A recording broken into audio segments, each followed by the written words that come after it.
Hello and welcome to another episode of Brand Retro. Today on the podcast we have Leah Leaves from Alderdaan Business Solutions. Leah, how are you? I'm doing great. Really excited to be here. Yeah, thank you. So Alderdaan Business Solutions. I became aware of you guys probably in the last, I don't even know, 6 months, somewhere in there. Is that right? Sounds about right. Okay.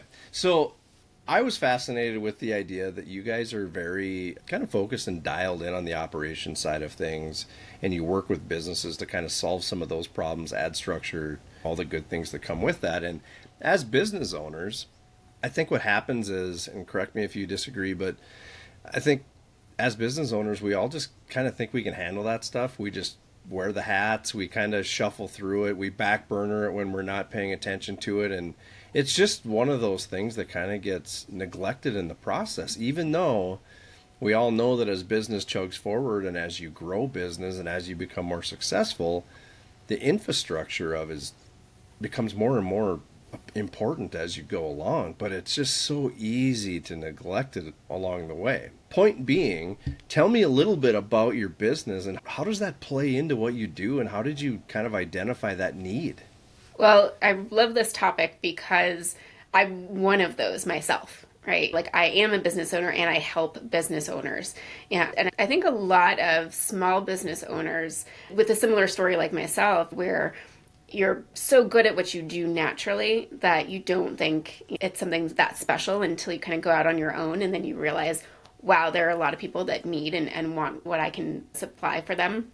And in my case, it's bringing order out of chaos. It's the organizational side. And I think a lot of those small business owners will go off on their own and find that what they do really matters. And they're so attractive to potential clients and potential team members because of that, because it is so inherent and natural for them in what they do best. And that means that likely running a business is not what they do best. Many small business owners may not go out there being from a consultant to a business owner with the end goal in mind of I'm going to be the best business owner that I can be. Everything's going to be running smoothly. It just doesn't come up like that. Like you said, it is very natural for them to back burner certain things, get overwhelmed with what it means to actually run a business. And so here at Aldarone, we actually work with those business owners. And when I say we, it means we have a team of operations managers that we actually place in these small businesses. And we work exclusively with small remote digital marketing agencies because they are a hotbed of chaos and they need a lot of order. And we thrive on that. So the whole ops team here at Aldarone, we love getting into the day-to-day business management because that is what really drowns the business owners. And that's what really overwhelms them is they don't know what they don't know. And so then it just keeps piling up and they're not quite sure where to look, who to, ask questions to. And so 99% of people find us by frantically searching online of agency operations or operations help. And they find us and they're like, okay, I don't really understand what is all included in operations, but I know I need something. So that's when we jump in to really help them and get them out of the day-to-day management so that they can really be strategic, in their business. They can go back to having fun with the clients and the customers that they work with, and the whole team can do that as well. So they don't have to worry about like admin, ops, HR, recruiting, finance, like you name it. So we love being in the deep end and the day-to-day. Yeah, so I'd love to hear your thoughts on this, and I'm kind of speaking from experience and my own challenges along the way, but it's this idea of like low ceilings. And as I was growing CyberDogs and getting more involved with different masterminds and groups and whatnot, there is this chatter and this belief that an agency of this size, or if you only do this, like you can only make, basically what they're talking about is low ceilings, that if you only do X, Y, and Z, your capacity to earn is only this much. And it's kind of this where people are like, oh, okay. And they just kind of roll over to this fact that if I don't kind of follow somebody else's playbook, going from 6 figures to 7 figures, not possible, or going from whatever, 100 grand to 200 grand or whatever it is. And I guess I always listened to that or heard that in those meetings or masterminds. And I always thought that's not true, because in your operations, in your efficiencies, getting the right people on the bus versus the wrong people. I just think that there's so much fine tuning that you can do along the way and within your current existence to squeeze another, I don't know, 20% out of it, or that just seems wildly realistic to me. So this idea of low ceilings and for agencies and entrepreneurs, this idea of low ceilings to me is just a fallacy. What are your thoughts on that? I would agree. I mean, that's the short version. The longer version is it's how other agency marketing coaches, will position it as exactly that. How do you get to your six figures? How do you get to your seven figures? How do you get to your eight figures? And there's no conversation of who are the right people in the right seats, who are the individuals that can really expand and multiply the effects that you're having to actually accomplish your mission, right? It's more about, again, what you started when you first went out on your own as a business, as a consultant. It's about providing the best value to your clients. And that needs to be, in my opinion, more of the focus in those masterminds and whatnot. And that's how we approach it from Aldarone as well, is that it is influenced by all these different systems and playbooks. And it's funny you mentioned playbook, because I know that's what everyone wants, is like that silver bullet, that magic pill that they can just say, okay, I've got the playbook. You just run through the playbook, done, right? My operations are all in order and everything should be running fine. I was like, well, no, you're still dealing with humans and you're still dealing with nuance. You're still dealing with the core of your agency that really is on why are you here? Why is your agency here? And so we look at it from an approach of systems that are legitimate, like EOS. So we are EOS adjacent, as I call it, where we bring in the best tools, tips, tactics from EOS to support small agencies in their kind of first steps in being operationally efficient. So there is legitimacy to that, following certain systems, following certain pieces of a playbook. And then there's the other component of it, of the multiplication factor. And I'm always reminded of this with the book Multipliers by Liz Wiseman, that talks exactly about that, that it's not this one-to-one, you add one person, you get one output. You add one more client, you get X result. It is really looking internally in who on your team has opportunities that maybe you've never asked before, maybe you've never considered. And especially in small agencies, right? We're all wearing a bazillion hats. But we're often doing it from the perspective of deliverables and tasks and tactics rather than being strategic and being higher level of, again, what's a higher level of value, what's a multiplied positive effect we can have on our clients. And so that's kind of where I developed our systems, our structure to support that. Yes, you still need those systems, you need to invest in your team, but it starts with your goals first. What is your mission, your vision, your values? Again, very EOS influenced as well. You've got to start with that core.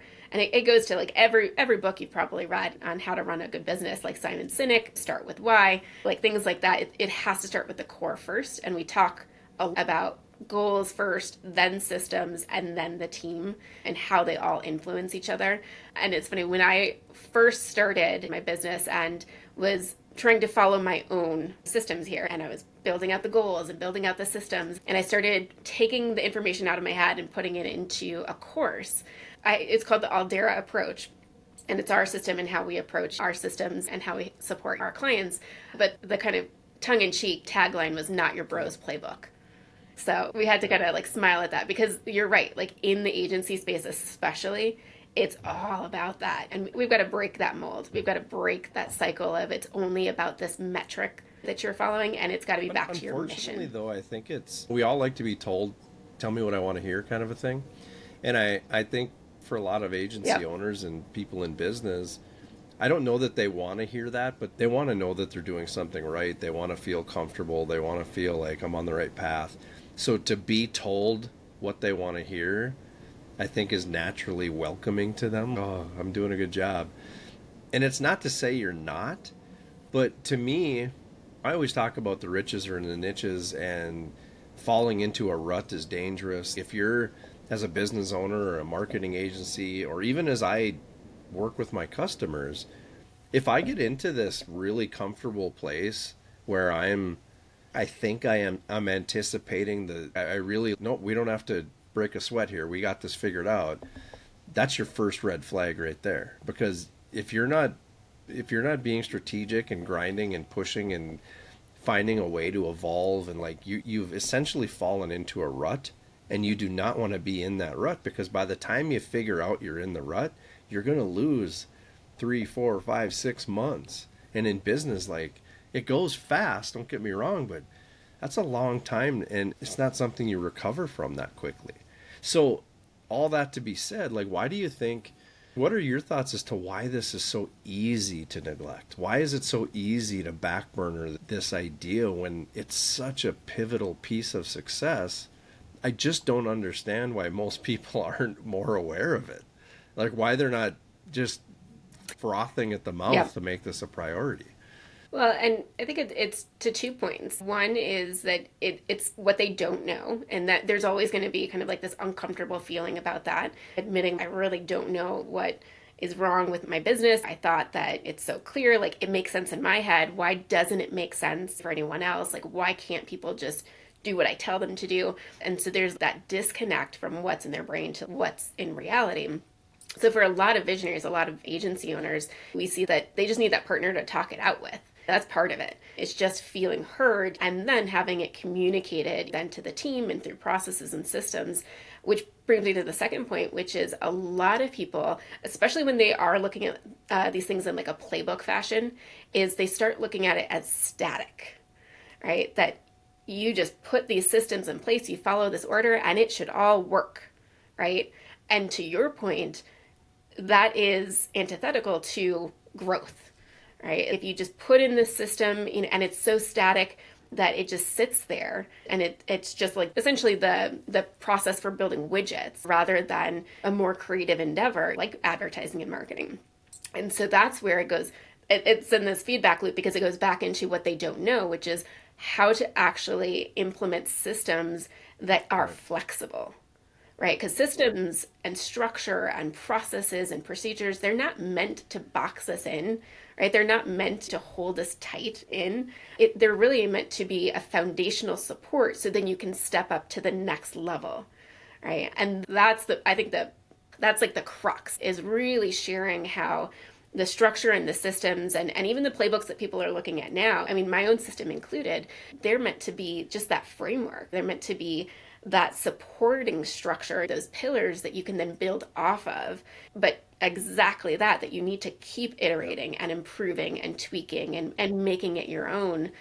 A lot of what you're saying just aligns with what we call our 80/20 rule, where people want that 80% to be strategic and well thought out and whatever else, but that 80% is kind of your predictable number. Like, I want to know that 80% of the time this is what it looks like.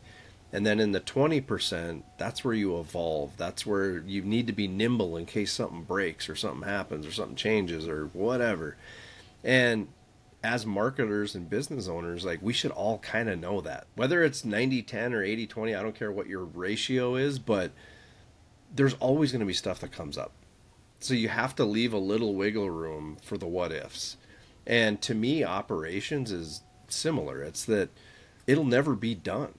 Like, you're never going to check all the boxes and be like, man, I'm glad I got that out of the way. That's no, you just basically created one more thing that you have to maintain over time and be ready to evolve it as your business grows and whatever. It's all for the good, don't get me wrong, but this idea that it's a fix all or a magic bullet or a whatever, like, I think people need to kind of recognize the fact that it's just part of it. And honestly, like, I've done enough with my operation since the onset of my business to know at least that it made an impact and it's super important.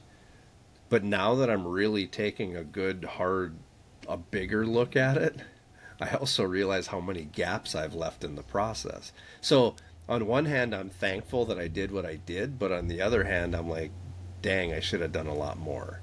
And for business owners and for people who are trying to figure this out, I can only tell you, and I'd like you to endorse this and tell me your perspective from Aldarone, but like, how far do these people need to go? And to me, it's you got to do something. You might wear the hats and back burner or whatever, but full neglect, don't do that. Make sure you're putting some structures in place so that if you're lucky enough to find an Aldarone or somebody like that to come in and help you, they've got a place to start and there's some shell of a beginning to work from. So that, I'll turn it over to you, but like, how do you advise people to just get started? Just don't neglect this thing forever. Well, and to definitely your point around it's never done, we often will talk through that it's all about the Yeah. progress, not perfection. So we use 80/20 as well, that especially when we're talking with, agency owners that just don't even know where to start. And we will share with them some of the tips that you can start using right away are getting the stuff out of your head and onto paper and following that simple 3-step system of goals, systems, and team. So get your vision out of your head. Even if you've never even really thought about it as a vision, or what are our core values, you've never quite stopped and looked inside for that, you can at least say at the end of the day, hey, I don't want to be feeling like this every day.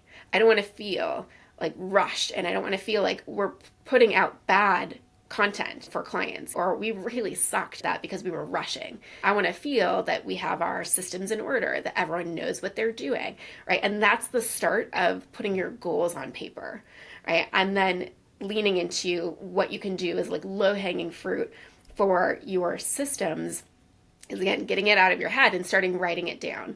And we will advocate heavily for getting stuff into a project management tool, even if it's messy. It doesn't have to be perfect, right? It's about just getting it out of your head and onto paper, because we still work with agencies that can have a team of 20 international remote team members, and they're doing everything in a Google Doc and Slack.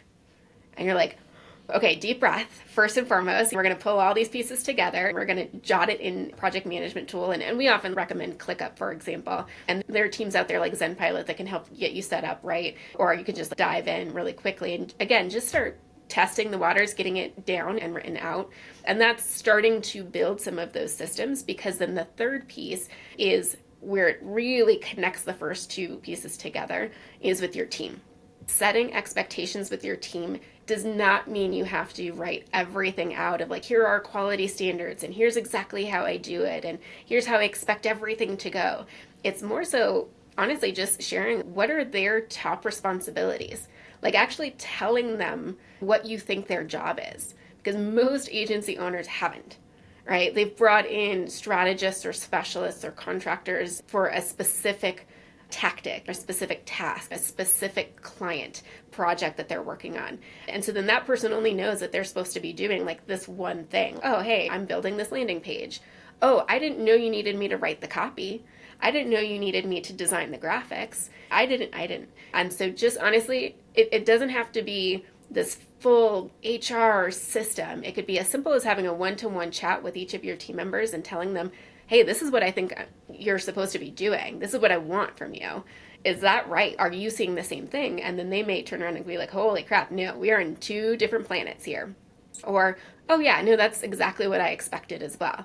And so having those little pieces in place, and there's lots of like tools that you can actually use, like an accountability chart, which is like a beefed up organizational chart. Like you can have in a spreadsheet just your master client list.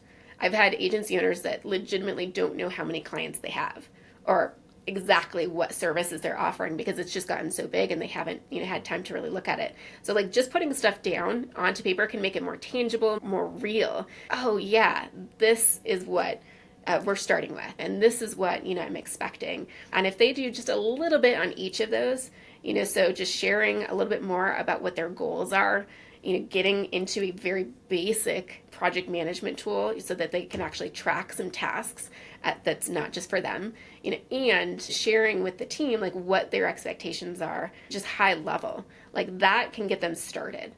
Because then you can work with an ops manager, an ops coordinator, like whatever title you want it to be, an admin assistant. That's when you can start actually working and being more strategic about, okay, what is the next project related to operations that we're doing? What do we need to communicate with the team that to make sure that we actually are setting realistic expectations, and we're starting to bring in the edges so that everyone is on the same page. So you can essentially kind of start any of those and they'll start to accumulate, and it's that compounding effect of it's a benefit across all. But especially when you start being really transparent with your team, you'll see who's on the bus and off the bus real fast. Because the people that are on the bus, they'll be like, hey, thank you so much for telling me this, that I didn't know that you were so overwhelmed, or I didn't know that you really expected me to jump in wherever I can. I was trying to be respectful.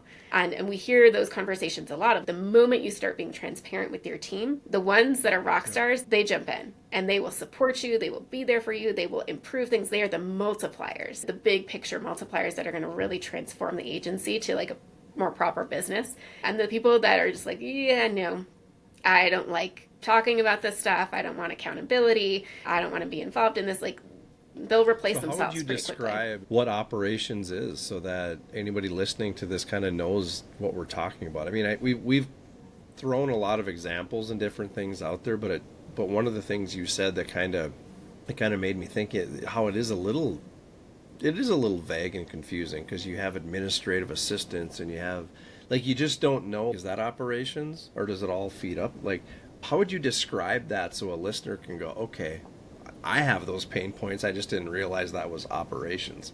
Yeah. So it's tagging all those three things together in the system of goals, systems, and team. So a lot of people will first look at operations as very centered in the actual systems, right? So like processes, procedures, like getting systems connected. But those systems only make sense if the ops person knows what the goals are, right? They need to know the why and the purpose, because then they can mold the systems to the right fit. But then they also need to make sure that it is matching for the team and that the team knows like where they're involved as well. So it's connecting all of those things and ensuring that at the end of the day, nothing is ever on one person, right? Because in any business, you need to have backups, you need to have systems. And that's where we talk a lot about getting it out of your head and onto paper. Like process documentation is, this is like the worst example to use, but if you get hit by a bus test, right? If you got hit by a bus or any one person did, could someone else pick up the pieces? And if they can't, and you're scrambling, okay, that's a system failure. Great, let's tackle that. If you know that, and this is something that we will work with agency owners often where, and it's tragic because it breaks my heart, where they feel tied to a specific person, right? They feel beholden to a person. They're holding all of the leverage because maybe they've had that team member for 5 years and they've been there the longest and they have all of this stuff locked into their head, but they know that's a toxic person.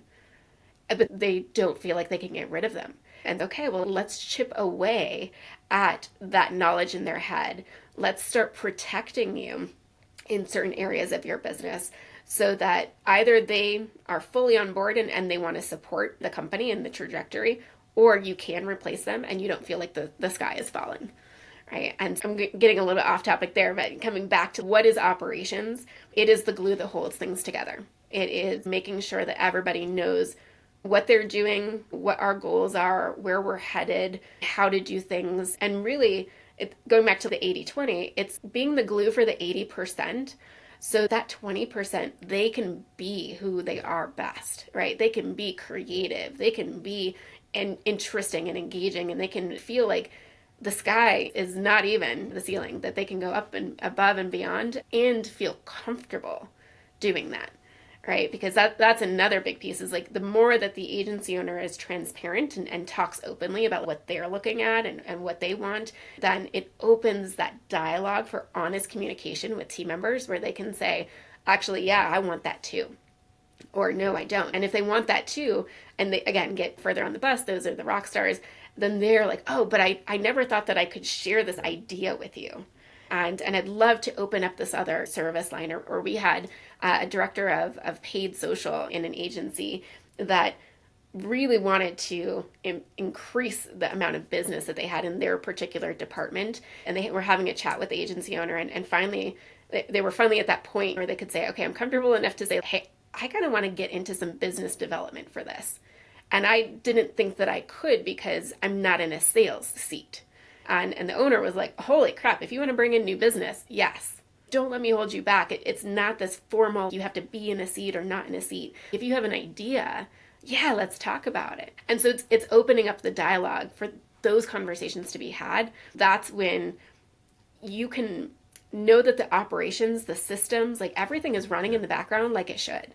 That's what operations does, is it gives everyone the peace of mind and the white space Yeah, to and I think more think clearly. you'd kind of mentioned it, but I just want to call it out is that I think having those operations in place too gives you a point of reference for evolution as well. Because so many times, and everybody's probably heard this, as you go into a new business or a new job or whatever, and it's like, why is it being done that way? And the answer is typically, well, that's the way we've always done it. And says who? Where did that come from? Yes. So, what I also like, it's a byproduct of, but what I like about the operations piece is that we at least documented it up to a point. It is what it is until we evolve it, but we know why we did it. We have there's a string you can pull on that goes, oh yeah, I guess that was 2 years ago, but here's why we were doing it that way. Maybe it is time to evolve. So that point of reference gives you a lot of kind of logical power to not only sometimes defend why it is what it is, but also how to springboard off that. And that's why I love when we talk about process documentation, a lot of people instantly go to the written out Google Docs. And that's why I try and I've got to adjust the language a little bit, because it's about just communicating. It's about being transparent, and honestly, do that through a Loom video, right? And if we have it in a written doc, we always include a section in our SOPs that says like why this is important, to actually give the why for everything. But I say for most people, do it in a video, right? Do it in a Loom video, because people will start just like naturally telling stories, in a video much more than they will in written communication. And that's when you'll get the why did we do it this way? Why did we start it that way? And you'll hear the stories of like the owner saying, well, I just had to do it. I just had to get it started. I didn't know what I was doing at the time. So I'm open to changing it, but this is how we do it now.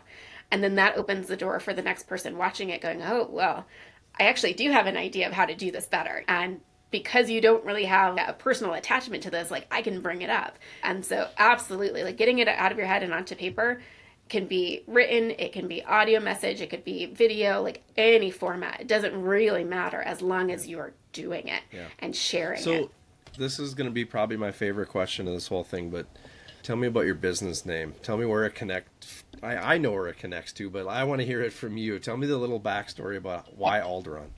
I love talking about this because I actually get to give a little bit of extra credit to my husband for it, because I am coming from an operations, perspective. I am very type A, very linear, very A to B to C. And so back in the day, I actually started the business back in 2013. And I remember I was just banging my head against a wall trying to be creative and coming up with a business name. And at the time, I was focused a bit more on content marketing businesses and really specific within the agency world. So I was like, I don't know, content solutions, content works. Like I was, oh my God, it was bad. It was really bad. And literally my husband was walking by as I was like brainstorming this out loud. And he's walking by, he's like, oh, it's Alderdaan. And just like, all the things happened. The light bulb went off, the skies parted. I was like, that's so incredible. Like, where did it come? And he's just, it's so obvious, Leah. I just can't believe you didn't think about it. And so for those that aren't familiar with what Aldarone is, it is Princess Leia's home planet in Star Wars. And I mean, we're definitely on the nerd side. We love Lord of the Rings, and I grew up on Star Trek and Star Wars. So the original business name is Alderdaan Enterprise, a nod to both sides. And so that's like the cute side of it. And the further I went down the conversation with him at the time, though, it actually really helped me solidify what the vision was for the business. Is because when you look at the typical hero's journey, which was classic Star Wars, you've got that hero that didn't really ever intend to be that. And they had this kind of mentor and coach along the way, and they went through several struggles, and then they come out on the end, on the other side. And that's really what we see with the clients that we work with, the agencies that we work with, is this is not, an overnight success for anyone. This is, it takes time. It takes conversations, crucial conversations, hard conversations. And so really being that partner for them, the more and more that we dug into it, we found that we really want to be that. And I'm going to say Obi-Wan Kenobi for the Luke Skywalkers out there. We really want to show them that I know it's hard. I know every day it feels like you're in a slog and you don't know what you don't know. So it feels like you'll never get out of it. And absolutely, you can, you will. And yes, you need some support along the way from the community, from a guide. And like you said earlier, like whether it's Alderdaan Business Solutions now or someone else, like there are other operators out there who are incredible. And even having like just a consultant, even for a 1 hour conversation, can open your mind to like what systems can do for your business. And I mean, we're a little different that we're embedded and we're hands-on, but even having some of the conversations that I do, you could see the little light bulbs going off for people. So that's where Aldarone originally came from. And it's so funny who gets it like right off the bat. And they'll be looking at my name, they're looking at me, they're looking at the business name, they're like, I see what you did there. And I'm like, yep, we have a 100% handful true. of Star Wars fans on the team, and they picked up on it right away. And they kind of asked me, and I'm like, well, I'm pretty sure, but I haven't really asked the question. But yeah, I think so.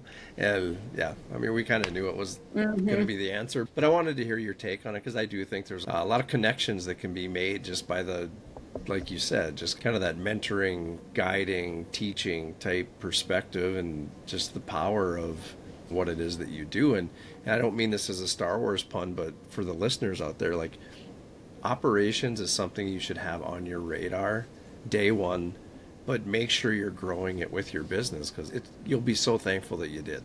100%. And I'll go even a little bit deeper into the Star Wars realm for a minute, because the Aldera approach, Aldera is actually the capital of the city on Alderdaan, or was, for anyone who knows what happened to Alderdaan in the books. But the whole purpose of also why I think it clicked so well for us is that it is about growth. And that was how that city, how that planet was all described, how that culture was, that it was all about growth and learning and adjusting along the way and improving and iterating and evolving. It was never static. It was never rigid. It was never a dictatorship. It was really about how we all were growing together. And it just let us open our minds even further. Okay, going a little bit further down in the nerd side, but it is such a good connection, I think, for us back to our core values: grow or die, and expect the best from yourself, and driven to succeed. It really keeps us in that growth trajectory. And the more that we can help agency owners and the teams and then the clients that they serve and the communities that they impact, like that's our mission, is to absolutely support bringing just a drop of order out of all that chaos so that people in agencies can do what they do best and do what they love. And then it just improves the whole world. Having done 100+ episodes of Brand Retro, that is by far the best close we've ever had.